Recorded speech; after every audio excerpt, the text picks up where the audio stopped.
These are Quark's real parents.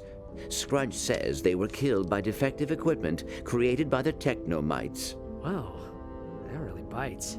Should we tell Quark? I think he already knows. So now, because of him, I'll never know my real parents. I recognize your parents from the photo. They were great superheroes in their day. You should be very proud. Somehow, I don't think pride is what he's after. How could you do something so evil? You knew the truth and you used it against me to get what you wanted. Now, I'm going to get what I want. What are you doing? You don't know how it works! You think I'm an idiot, do you? Well, how about having this brain instead of yours? You want intelligence? You're about to get... the opposite of that. I don't think that's such a good idea, Quark. Why don't you climb out of there and let's see if we can calm you down a bit, huh? Yes, Quark, you should consider what you are about to do. Otto is right. You do not know the effect of this machine. At this point, I don't care.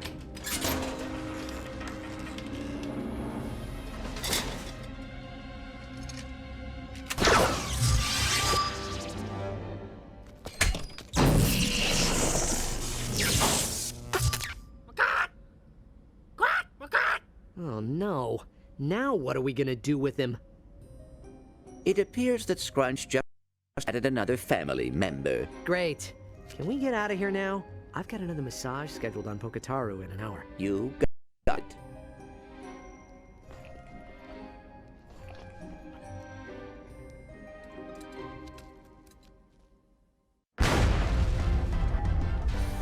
So get your Battle Ratchet today! It's the most realistic fighting toy ever created! Warning, Battle Ratchet is a living creature that may behave unpredictably. Do not keep Battle Ratchet in original package unless sufficient air holes are provided. Well, I'm glad they found a use for those things. Yes, and they seem to do a good job of keeping Quark company. So there I was, face to tentacle with a squid beast of Oceania 8. I pulled out my trusty electro gun, but the salt water had shorted it out. Hey, I was just getting to the good part. He may be small, but his ego's still big, huh?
Ratchet.